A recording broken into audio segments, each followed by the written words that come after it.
बिस्मिल्लाहिर्रहमानिर्रहीम, अस्सलाम वालेकुम। मैं हूं जी अजीज़ुल्लाह खान और आप देख रहे हैं जुर्म व इंसाफ। अच्छा नाजरीन, बहुत अजीब बात है, पाकिस्तान बने 75 साल हो गए और जब भी कोई हुकूमत आती है वो एक ही बात करती है जी, थाना कल्चर चेंज नहीं हुआ। तो आज हम सिर्फ थाना कल्चर पे बात करेंगे कि ये थाना कल्चर है क्या और क्यों चेंज नहीं होता जी। मैं आपको एक बात अर्ज करूं कि जो थाने का बुनियादी ये जो पूरा स्ट्रक्चर है पुलिस का, उसका जो बुनियादी ढांचा है वो देखा जाए तो वो एक वो थाना है। जब भी किसी साइल के साथ, जब भी किसी मजलूम के साथ कोई ऐसा हादसा होता है, डकैती होती है, चोरी होती है, उसके साथ जुल्म होता है, तो वो सबसे पहले थाने पे पहुंचता है।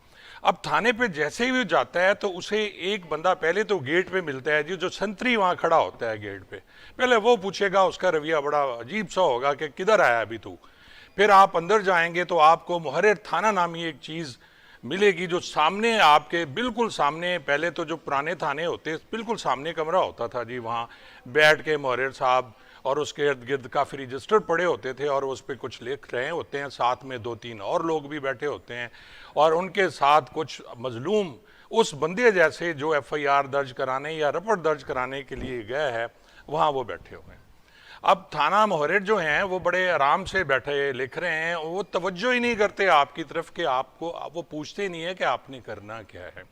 तो यहाँ से स्टार्ट होता है उस थाने कल्चर का एक बुरा इम्पैक्ट जो एक आम आदमी के लिए है। फिर अब होता क्या है जी कि वो आदमी जो आम आदमी है वो किसी ऐसे बड़े आदमी को लेके साथ जाएगा, वो पुलिस का टाउट है या कोई ऐसा आदमी है जिसकी दोस्ती है उस SHO से या मुहर्रिर से, फिर उसके साथ जाके वो बैठ के बात करेगा और फिर उसका काम होगा, और वो कैसे होगा ये हम आगे चल के बात करेंगे। अच्छा नाजरीन, हुआ ये, आप देखें कि गवर्नमेंट्स आई, ज़ियाउल हक का मार्शल्ला आया, कितना बड़ा मार्शल्ला था और उनका कंट्रोल रहा इतने साल, पर ये थाना कल्चर चेंज नहीं हुआ। उसके बाद नवाज शरीफ साहब की हुकूमत आई, ये थाना कल्चर चेंज नहीं हुआ। फिर आप देखें कि पीपल्स पार्टी की गवर्नमेंट आई जिसमें बेनज़ीर साहबा की गवर्नमेंट थी, ये थाना कल्चर चेंज नहीं हुआ। फिर मुशर्रफ साहब का माशाल्लाह, आप देखें कि इतने साल कितना, अगर वो चाहते तो ये सब कुछ चेंज कर सकते थे, पर थाना कल्चर चेंज नहीं हुआ। फिर इमरान खान साहब ने वादे किए, थाना कल्चर चेंज नहीं हुआ। शहबाज शरीफ साहब ने तो खैर कमाल ही कर दिया ना जी, वो जब भी आते हैं वो यही कहते हैं जी थाना कल्चर चेंज होगा, तो ये थाना कल्चर चेंज नहीं होगा। तो ये थाना कल्चर कैसे चेंज होना चाहिए, ये थाना कल्चर हम कैसे चेंज कर सकते हैं, आज नाजरीन हम सिर्फ इस पे बात करेंगे। और इसमें बड़ी वजूहत की कही जा सकती हैं थाने पे कि जी फंड्स की कमी है, वहाँ नफरी की कमी है। फिर आप इसी को ले लें कि थाने पे जो करप्शन होती है, क्या वो करप्शन तो नहीं हो सकती ऐसी कि जी करप्शन की वजह से थाना कल्चर चेंज नहीं होता, कि मुलाजमीन को वो फंड्स नहीं दिए जाते जिसके वो हकदार हैं, तफ्तीश के लिए जो फंड्स आई हैं उसके वो हकदार हैं। तो देखें, अगर हम ये सारा कुछ करेंगे, इसको समअप करेंगे इंशाल्लाह, तो आपको समझ आ जाएगी कि थाना कल्चर चेंज नहीं होता। तो नाजरीन, यहाँ लेंगे हम एक छोटा सा ब्रेक और उसके आने के बाद फिर आपसे बात करेंगे कि थाना कल्चर क्या है और उस पर क्या होना चाहिए जी।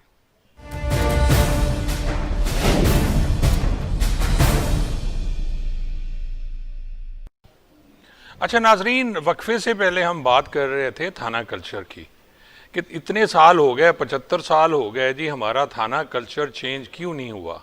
इतनी हुकूमतें आईं, जैसे कि मैंने वो गिन गिन के आपको सुनवाई जी, फ़लाँ हुकूमत, फ़लाँ हुकूमत, फ़लाँ हुकूमत, और उसमें बड़े तगड़े मार्शल्लाह जिसमें डिक्टेटर थे, वो भी इस थाने को ठीक नहीं कर सके, ना ही इन पुलिस वालों को ठीक कर सके। तो उसकी वजूहात क्या हैं, तो आज इस सिलसिले में हमने दावत दी है जी जनाब आसिफ रज़ाक साहब को। ये SSP हैं और ये मेरे बैचमेट भी हैं, अभी ये भी मैं बता दूं आपको, कराची से इनका ताल्लुक़ है।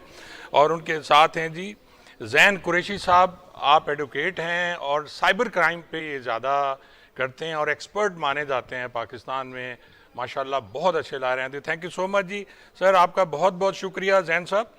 तो शुक्रिया आपका जी। तो ज़ैन साहब, यही क्वेश्चन मैं आपसे अर्ज करूंगा कि जी इतनी सदियां बीत गई जी, 1861 का कानून, पुलिस रूल्स और उसके बाद थाना कल्चर, ये क्यों चेंज नहीं हो रहा सर, वजह क्या है? देखिए, जब भी आप थाना कल्चर की बात करेंगे तो इसमें तब्दीली के लिए सबसे पहले आपको पॉलिटिकल इंटरवेंशन को खत्म करना होगा। जब आप पॉलिटिकल इंटरवेंशन को खत्म कर लेंगे तो तभी आप अपने थाना कल्चर को बेहतर कर सकते हैं। आप एक एक नॉर्मल जो है, कोई आप बाहर निकल के एक एनालिसिस भी ले सकते हैं कि कितने लोग जो हैं वो कंफर्टेबल हैं पुलिस स्टेशन जाने में, जिनको बगैर किसी डर और खौफ के आप समझते हैं कि वो पुलिस स्टेशन आराम से जा सकते हैं, एप्लीकेशन दे सकते हैं, दरखास्त जमा करा सकते हैं। जो एक आम तासुर है पब्लिक के अंदर, वो क्या है? तो इसमें बेहतरी लाने के लिए सबसे पहले तो आपको ये काम करना होगा कि आपको अपने पूरे सिस्टम के अंदर तब्दीली लानी होगी। आपको एक ऐसा सिस्टम लाना होगा जहां पे एक आम शहरी जो है वो जाएगा, वो दरखास्त देगा, उसकी दाद रसी होगी, उसको बड़े अच्छे तरीके से जो है वो पुलिस स्टेशन में डील आउट किया जाएगा। और जब ऐसा होना स्टार्ट हो जाएगा तभी आपके थाने कल्चर के अंदर तब्दीली आएगी। और उसमें जो सबसे पहला सिस्टम है वो भर्ती का सिस्टम है, आपको वो तक उसमें तब्दीली लानी होगी। उसके बाद जो ट्रेनिंग है पुलिस की, उसमें आपको बेहतरी लानी होगी। ट्रेनिंग्स तो बहुत ज्यादा होती हैं, लेकिन मैं समझता हूँ जो सबसे इंपॉर्टेंट ट्रेनिंग है वो ये ट्रेनिंग ये है कि आपने जनरल पब्लिक को कैसे डील आउट करना है, उनकी बात को कैसे सुनना है, आपने प्रेशर कैसे हैंडल करना है, आपने एंजाइटी को कैसे हैंडल करना है। क्योंकि ये ऑब्वियसली जो पुलिस की जॉब है ये बड़ी हेक्टिक जॉब होती है। इसके लिए भी आपके लिए काउंसलिंग पुलिस को प्रॉपर देना बड़ी जरूरी है। और पॉलिटिकल इंटरवेंशन, जहां से मैंने बात स्टार्ट की थी, मैंने इसलिए बात स्टार्ट की थी वहां से कि यहाँ पे ये देखा जाता है कि बहुत सारी जो लोग होते हैं वो सिफारशी जो है बेसिस के ऊपर जो है वो तबादले करवा लेते हैं। और पॉलिटिकल इंटरवेंशन इसलिए ज्यादा होती है कि आमतौर पे देखा ये गया है कि जब भी आप कहीं थाने की बात करते हैं तो वहां पे ये नजर आता है कि जो कोई पॉलिटिकल लोग होते हैं वो अपनी मर्जी के आके काम बाज औकात इनसे प्रेशराइज इनको करके अपने करवा लेते हैं। और या फिर होता है कि अपनी जो है वो मर्जी से जो है वो ट्रांसफर एंड पोस्टिंग्स करवा दी जाती है, अच्छा जिसकी वजह से। जैन साहब, मैं यहाँ आपको थोड़ा सा इंटरप्ट करूंगा। अच्छा सर, ऐसा है कि ये कौन करेगा?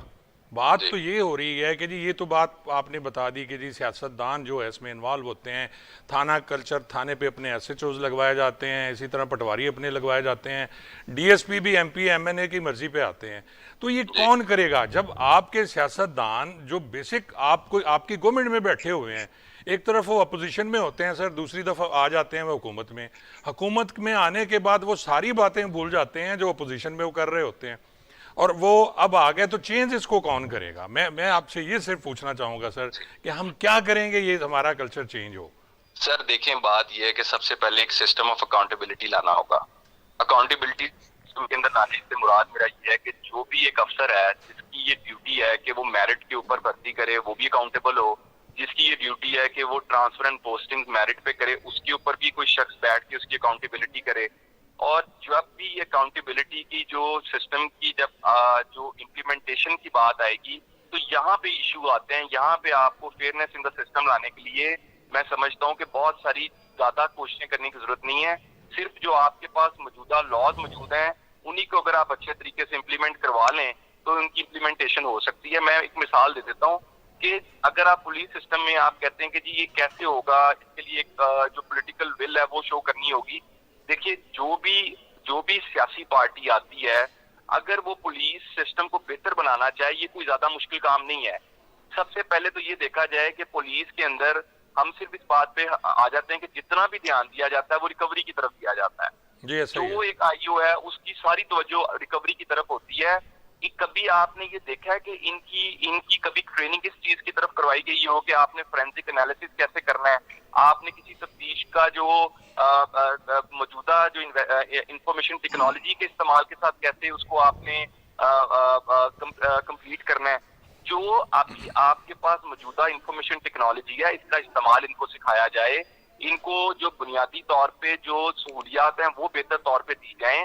फिर जो भी पॉलिटिकल सिस्टम आए वो सबसे पहले ये आके कोशिश करे कि विद इन द पुलिस जो अकाउंटेबिलिटी का सिस्टम है उसको इम्प्रूव किया जा सके। अच्छा जैन साहब, और इस पे सर हम दोबारा आएंगे, पहले क्योंकि हमारे साथ आसिफ रजाक साहब हैं, हम इसी पे उनसे भी सवाल करेंगे कि आसिफ साहब आप ये बताएं, जो पहले मैंने क्वेश्चन किया है कि जी जैसे जैन कुरैशी साहब ने कहा कि सियासत इन्वॉल्व है, ये कैसे ठीक होगी? सियासत कैसे होगी आसिफ साहब?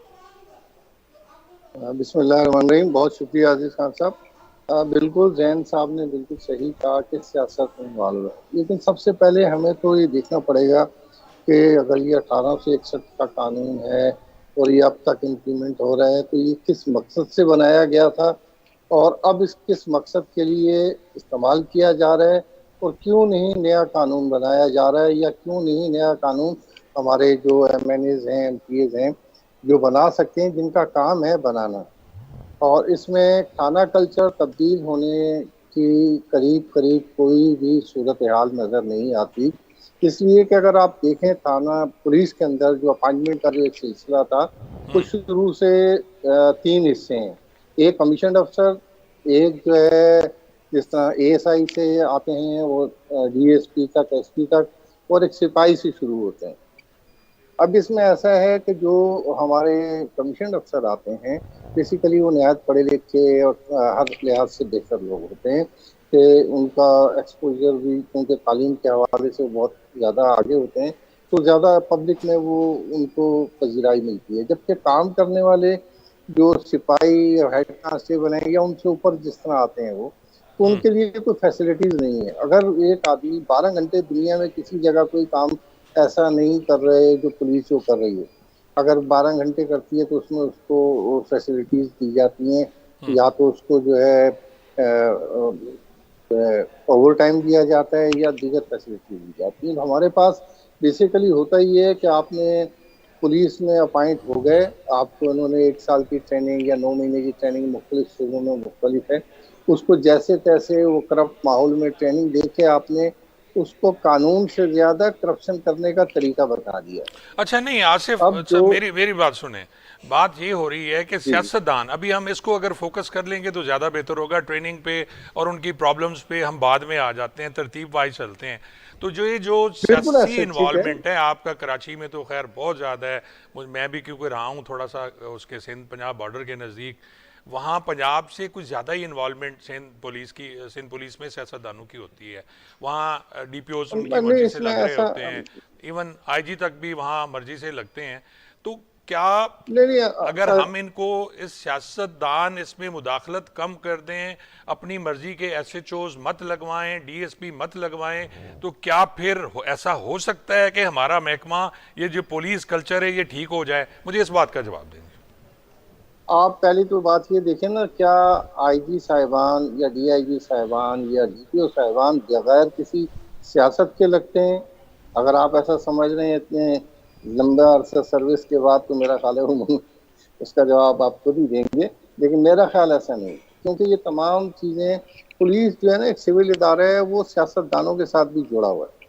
अब इसमें सियासतदान सब मिलके, कोई एक पार्टी नहीं, और उसमें तमाम पार्टीज मिलके एक तय कर लें कि जनाब हमने पुलिस को एक जो क्या इंस्ट्रूमेंट के तौर पे इस्तेमाल नहीं करना है, कि अपने मुखालफिन के खिलाफ हमने केस बनाने हैं, उनको पकड़ना है, उनको थ्रेट करवाना है। क्योंकि आप जानते हैं पुलिस अफसर और वकील के वकालत के दो ऐसे शोबे हैं जो कानून से खेलते हैं, और उनको मालूम है कि कौन कौन से किस तरीके से जो है बनाया जाता है एक केस, और किस तरीके से तंग किया जाता है।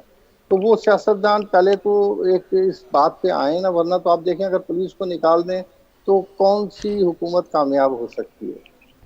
और जनरल पब्लिक के हवाले से थाना कल्चर, जैन साहब ने कहा, जैन साहब अगर मुझे नहीं है कि कौन से प्राइवेट हैं या क्या, लेकिन मैं बीइंग एसपी, एक रिटायर्ड एसपी, मुझे अब भी खौफ आता है थाने जाऊं तो। इसलिए कि जनाब आप बगैर, अभी बिल्कुल सही कहा उन्होंने, बगैर रेफरेंस के ना तो आपकी एफआईआर कटती है, ना आपको वहाँ कोई अटेंड करेगा। वो इसलिए अटेंड नहीं करेगा, तो आप उसको भी देखें कि 12 घंटे से एक शख्स बैठा हुआ है और उसने पता नहीं 100 आदमी डील किए हैं, 50 डील किए हैं, तो वो कैसे आपको उस जिसकी तवक्को आप रखते हैं उस तरीके से डील करेगा। तो लिहाजा जी वहाँ ठीक हो सिलसिला गया, वही है। ठीक हो गया आसिफ। अच्छा जैन साहब, आपने ट्रेनिंग की बात की, वो बड़ी इंपॉर्टेंट है। ट्रेनिंग किसी भी महकमे में जो ट्रेनिंग है वो एक बुनियाद होती है, जैसे कि बिल्डिंग की एक बुनियाद होती है। तो क्या जो ट्रेनिंग हो रही है अभी से हाला में, चोंग कॉलेज में, आप मुतमिन हैं कि ये वो ट्रेनिंग है जो आके जो जितने हमारे, अब तो पढ़े लिखे पुलिस अफसरान बड़े आ गए हैं जी, मास्टर्स हैं मोस्टली, और वो क्या थानों पे आके उससे मुस्तफीद हो रहे हैं? देखिए, इस हवाले से चूंकि मेरे पास तो ऐसा कोई पर्टिनेंट इन्फॉर्मेशन नहीं होगी कि मैं कोई इसके ऊपर कोई ऐसी बात कर सकूं, क्योंकि ऑब्वियसली ये तो बेहतर जो भी कोई कंसर्न ऑफिशियल हैं वही बता सकते हैं, लेकिन इसमें मैं एक व्यू जरूर अपना दे सकता हूँ कि क्या हमें करना चाहिए जिसको हम मजीद आगे चल के देख सकते हैं। जैसे एक स्टूडेंट ऑफ लॉ होने के नाते मैं समझता हूँ कि सिर्फ ट्रेनिंग्स की हमें बात नहीं करनी चाहिए, हमें लॉ को भी साथ वक्त के साथ साथ जो है वो अमेंड करना चाहिए। हमें जो जदीद जो आलात हैं वो फराम करने चाहिए, हमें जदीद टेक्निक्स जो हैं, जैसे मैंने फोरेंसिक साइंसेज की बात की। देखें, फोरेंसिक साइंसेज के ऊपर मैं क्यों ज्यादा बात कर रहा हूँ, जहाँ पे हम फोरेंसिक्स की बात करते हैं तो वहां पे जो ह्यूमन इंटरफेरेंस होता है वो कम हो जाता है। जब ह्यूमन इंटरफेरेंस कम हो जाता है तो मिसकैरेज ऑफ जस्टिस कॉज होने का खतरा कम हो जाता है। तो जहाँ पे भी हम बात करेंगे साइंसेस की, इंफॉर्मेशन टेक्नोलॉजी की, आज का वो दौर नहीं रहा कि आप कोई शख्स ये कहे कि जी मैं मौके वारदात पे मौजूद नहीं था, और ये चेक करना अब ज्यादा मुश्किल नहीं रहा। अब सीसीटीवी कैमरा की मदद से चेक किया जा सकता है, अब सीडीआर के थ्रू चेक किया जा सकता है, अब लोकेशंस के थ्रू चेक किया जा सकता है। सिर्फ एक मोबाइल फोन टेक्नोलॉजी का ये अगर प्रॉपर तरीके से अगर उसको इस्तेमाल कर लिया जाए तो मैं समझता हूँ बहुत हद तक आप किसी भी केस के अंदर जो है उसको उसकी tracing out of the real criminals की तरफ जा सकते हैं। तो मेरा कहने का मतलब सिर्फ ये है कि जो लेटेस्ट टेक्नोलॉजी है, देखें टेक्नोलॉजी क्या है, हर एक गुजरते दिन के साथ टेक्नोलॉजी बदल रही है, हर एक गुजरते दिन के साथ आपके पास लेटेस्ट जो किस्म का क्राइम आपके सामने आ रहा है। तो उस क्राइम तक पहुंचने के लिए आपके लिए ये बहुत जरूरी है कि जो टेक्नोलॉजी का इस्तेमाल है वो आपको आना चाहिए। उसके अलावा जो लेटेस्ट टेक्निक्स हैं किसी भी क्राइम सीन के ऊपर जाने की, उस क्राइम सीन के ऊपर एविडेंस कलेक्ट करने की, वो आपके पास आनी चाहिए, वो आपको उसके ऊपर प्रॉपर ट्रेनिंग होनी चाहिए। और training with interaction with the human beings की एक अलग मैं समझता हूँ चैप्टर है, जहाँ पे आप ये भी बताएं कि जो एक आम आदमी है अगर वो थाने में जाता है तो उसको बिल्कुल भी किसी किस्म का जो है वो ऐसा एहसास नहीं होना चाहिए कि अगर वो जाएगा तो उसको कोई अच्छा ट्रीटमेंट नहीं मिलेगा। उसको ये बिल्कुल इंश्योर करना चाहिए। इसके लिए बेशक सोशल मीडिया कैंपेन्स चलाई जाए, इलेक्ट्रॉनिक मीडिया कैंपेन्स चलाई जाए, जिनमें एक आम शहरी को जो है ये बताया जाए कि वो एक अगर अपनी दरखास्त लेके जाता है तो उसको अच्छे तरीके से इंटरटेन किया जाएगा। क्योंकि मैं ये समझता हूँ कि ये वो चीजें हैं जो अब नीड ऑफ द आवर है। अच्छा जैन साहब, अभी जी आप बिल्कुल सही फरमा रहे हैं। अभी थोड़ी देर पहले आसिफ रजाक साहब भी कह रहे थे कि जी वो एसएसपी रिटायर्ड है लेकिन वो उन्हें भी थाने में जाते हुए डर लगता है। तो ये डर क्यों, कैसे खत्म कर सकते हैं हम? रवैये क्यों नहीं चेंज हो रहे हैं? क्या खामी है? ट्रेनिंग से तो सर अगर आप ये बात कर लें कि मॉडर्न टेक्नोलॉजी आ गई, उसमें हमने सारा कुछ कर लिया, हमने फिंगरप्रिंट्स हो गया, बाकी सारी चीज़ें हो गई, हमने कर ली लोकेशंस जो बाकी चीज़ें, लेकिन उससे रिव्यू में तब्दीली तो नहीं आ रही। आपका वो जो तफ्तीशी है वो तो सीधे मुंह बात ही नहीं करता सर, रवैये तो थाने पे वही हैं। देखिए मैंने जो पहले बात की थी कि अकाउंटेबिलिटी का जब सिस्टम आएगा, जब फेयर अकाउंटेबिलिटी की बात आएगी तो फिर ये जो खौफ है ये कम हो जाएगा। जी बिल्कुल सही। जहाँ पे हर शख्स को ये पता होगा कि वो अकाउंटेबल है अपने बिहेवियर का, जहाँ पे हर शख्स को ये पता होगा वो अकाउंटेबल है अपने किए का, तो वहां पे ये चीजें बेहतरी की तरफ चली जाएंगी। यहाँ पे हमें जरूरत इस बात की है, देखें कोई भी शख्स ऐसा नहीं है जो ये ना चाहता हो कि सिस्टम में अच्छी तब्दीली ना आए, क्योंकि कहीं ना कहीं आपको सिस्टम के अंदर तब्दीली की जरूरत पड़ती है वक्त के गुजरने के साथ साथ। और अकाउंटेबिलिटी ही एक वाहिद रास्ता है कि जिसके साथ साथ आप मौजूदा चीजों को बेहतर बना सकते हैं और फ्यूचर में की जाने वाली जो एक्टिविटीज होती हैं उनको बेहतर बना सकते हैं। Other than a good accountable system आप कोई भी गोल अचीव नहीं कर सकते। अच्छा जैन साहब, मैंने पुलिस में कुछ 37 साल कुछ माह गुजारे और अभी मैं क्योंकि सर्विस मैटर्स की प्रैक्टिस कर रहा हूँ, सबसे ज़्यादा सजाएं महकमा पुलिस में दी जाती हैं इस वक्त। सबसे ज़्यादा dismissals, service forfeiture, reduction in पे, रिडक्शन इन रैंक्स, ये सारी सजाएं इनको इन्हीं खामियों पे हो रही होती हैं। यानी इतनी सजाएं दे के भी फिर हम ठीक तो नहीं कर पा रहे सर। देखिए सर, मेरा इसमें ना एक और चीज भी बड़ी इंपॉर्टेंट है। देखिए हम अगर अब हमने एक दूसरी साइड ऑफ द स्टोरी को भी देखना है जी। एक जो पुलिस ऑफिसर है वो पूरा दिन वो लोग अपना काम करते हैं, तफ्तीश भी करते हैं, अदालतों में भी जाते हैं, सफर बाज़ औक़ात उनको करने पड़ जाते हैं, शहर से बाहर जाना पड़ जाता है। फिर आप ये देखें कि उनकी सैलरीज हमें बढ़ाने की जरूरत है। फिर हमें ये देखना चाहिए कि हमें उनके हेल्थ के हवाले से जो है मैं समझता हूँ नई पॉलिसीज लाने की जरूरत है। उनका जो मैं समझता हूँ कि मंथली चेकअप होना बड़ा जरूरी है। ये इतनी मेंटल एंजाइटी वाली जॉब है, इतनी मुश्किल जॉब है। फिर हमें ये भी देखना चाहिए कि एक एक जो आम तफ्तीशी है उसके पास कितने ज्यादा केसेस की लिस्ट होती है। जी बिल्कुल सही। देखिए ये इतनी इतनी मुश्किल जॉब है, हम इस जॉब को आसान भी नहीं कह सकते। फिर उसके बाद ये जो जैसे आपने मेजर प्लेंटीज की माइनर प्लेंटीज की बात की, फिर ये इसके साथ साथ ये भी एक मेंटल प्रेशर है, फिर केसेस का प्रेशर है, फिर मैं समझता हूँ कि उनको साथ साथ जो है वो ट्रैवलिंग करनी पड़ती है, केसेस के साथ साथ उनको दूसरे शहरों में जाना पड़ता है, फिर बाज़ औक़ात उनको तफ्तीश मुकम्मल करने के लिए दूसरे जो है वो शहरों में मुलजिमों को पकड़ने के लिए जाना पड़ता है। तो मैं ये समझता हूँ कि बहुत एक मुश्किल नौकरी है, इसके अंदर फौरी तौर पे इमीडिएटली हमें रिफॉर्म्स करने की जरूरत बिल्कुल है। सर, इसमें इनके रिफॉर्म्स ऊपर होने बर्डन कम चाहिए। करने की बिल्कुल जरूरत है। आप सही फरमा रहे हैं कि जो प्रेशर है उनके काम का वो कम हो, इनके आर्स मुकर्रर होने चाहिए, इनकी तनख्वाहों में इजाफा होना चाहिए, फिर जाके कहीं थाना कल्चर की तरफ तब्दीली को हम देख सकते हैं। तो नाजरीन यहाँ हम लेंगे एक छोटा सा ब्रेक, और उससे पहले ज़ैन कुरैशी साहब आपका बहुत बहुत शुक्रिया सर। इंशाल्लाह आपसे फिर रब्ता होगा नेक्स्ट किसी प्रोग्राम में। Thank you so much. और नाजरीन हम मिलते हैं ब्रेक के बाद जी।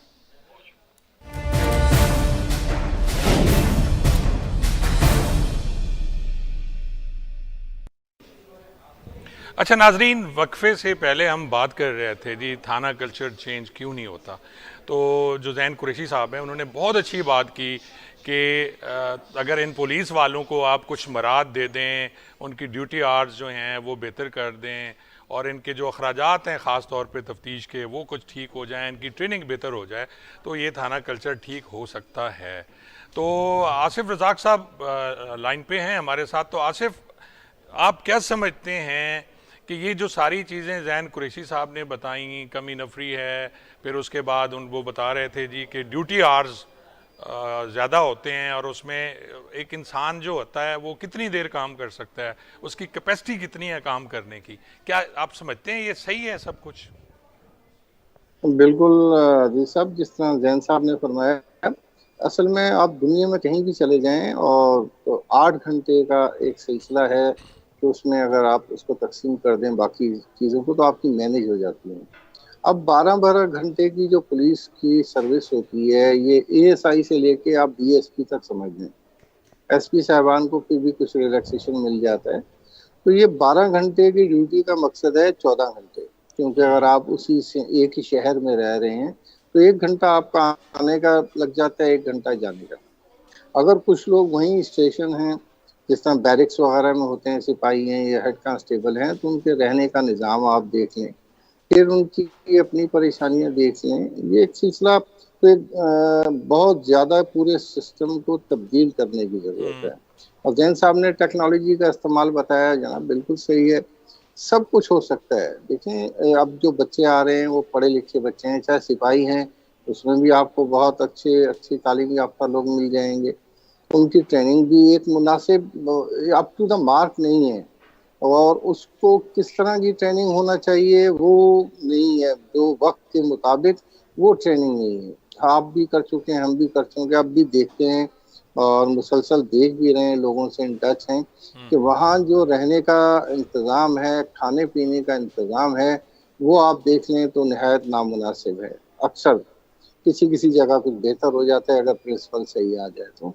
इसी तरीके से जो लोग ड्यूटीज़ पे आते हैं, अगर आपने पिछले दिनों देखा हो तो एक पंजाब के शहर के हवाले से, तो आज उनका बल्कि मैसेज भी सोशल मीडिया पर चल रहा था सिपाहियों का शुक्रिया का, आपके लिए भी और बहुत से लोगों जी के वो लिए हमने जो उसको उन्होंने किया किया। था कि जी खाना जो है वो जो क्रिकेट ड्यूटी है उस पर वो करोड़ों रुपए लेते हैं, लेकिन खाना मुनासिब नहीं दिया जाता, और बड़ी वायरल हुई बिल्कुल थी ऐसा ही। वीडियो वो जी, और उस पर हमने लिखा भी था असल जी। में जी बिल्कुल सही देखें, फरमाया। आप और हम 40 साल हम अपने ज़िंदगी के गुजार चुके हैं इस फील्ड में, और हम ये चाहते हैं कि आप इंडिविजुअल आप छोड़ दें, क्या आपका किसी के साथ रवैया कैसा था या मेरा कैसा था, जी जनरल बात हो रही है पुलिस कल्चर की, तो वो बड़ा पैथेटिक सा है कल्चर।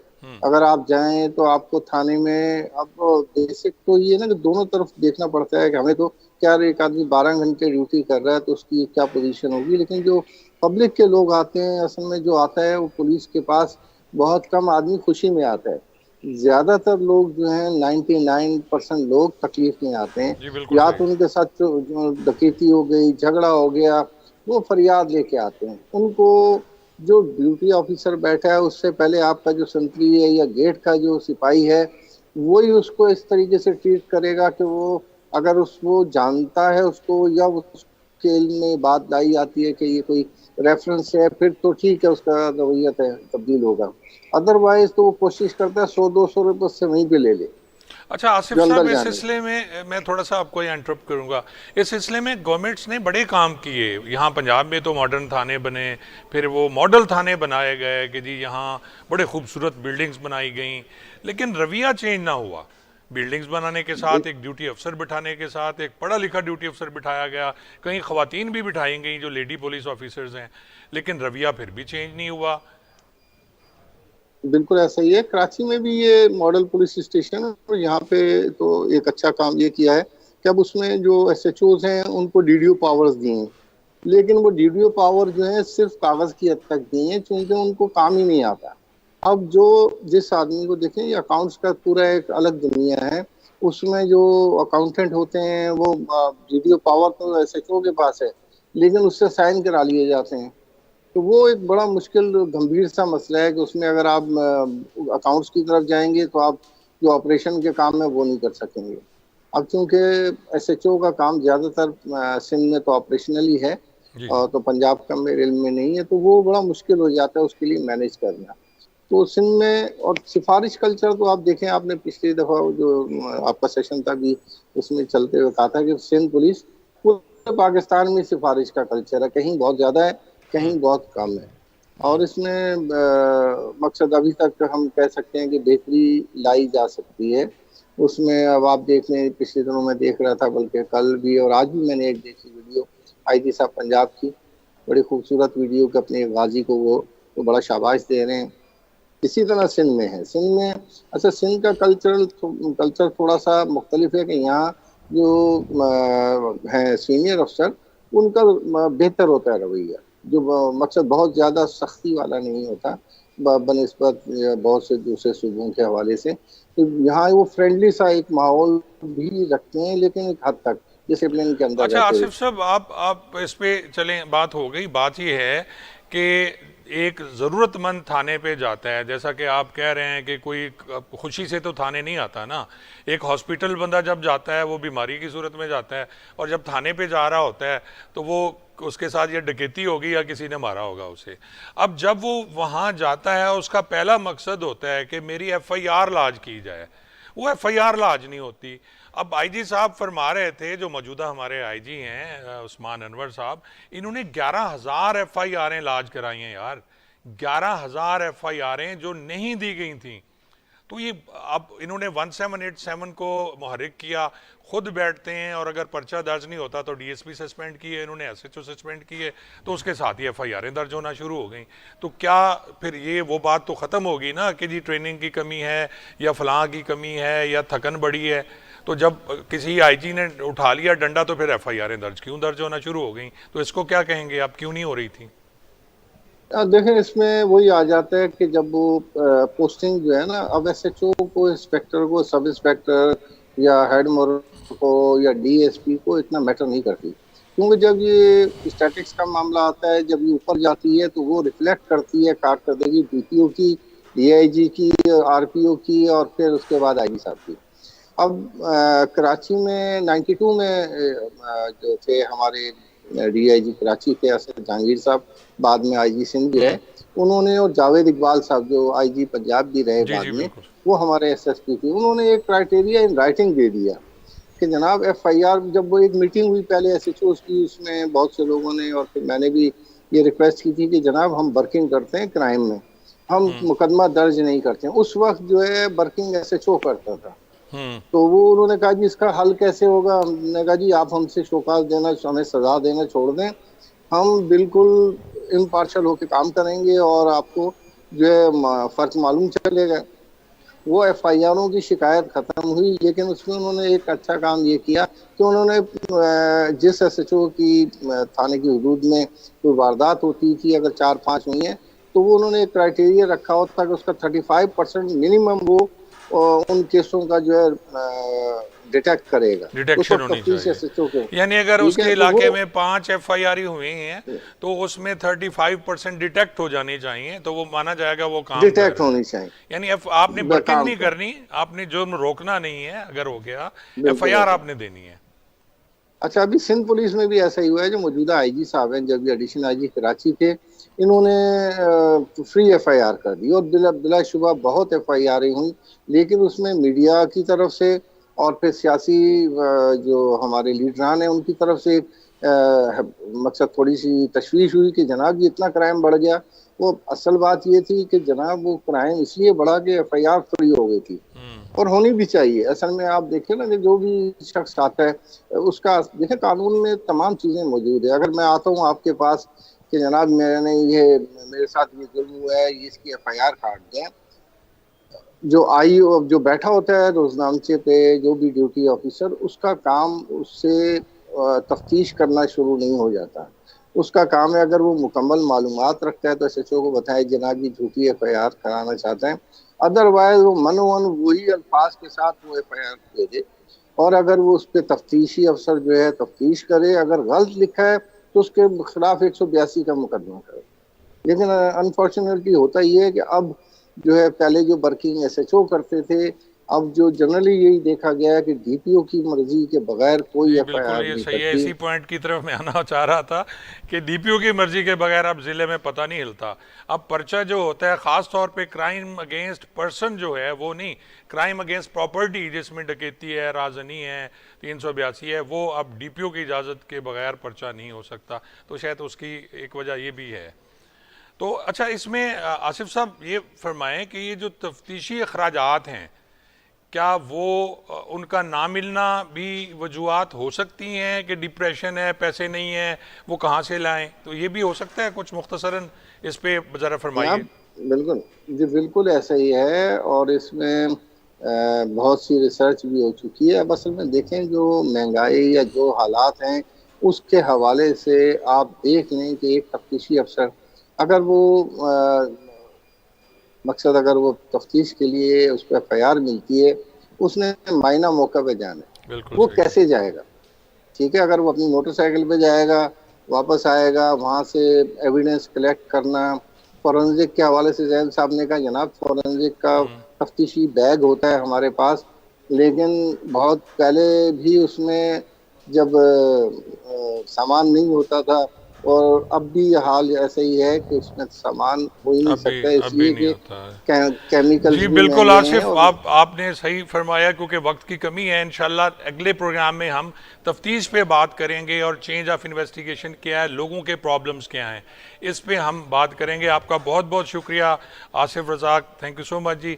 अच्छा नाजरीन, आज हमने बात की थाना कल्चर पे कि जी थाना कल्चर क्यों चेंज नहीं हो रहा। तो इसमें सबसे बड़ी वजह जो थी थाना कल्चर चेंज ना होने की, वो ये है कि पुलिस वालों के रवैये ठीक नहीं होते।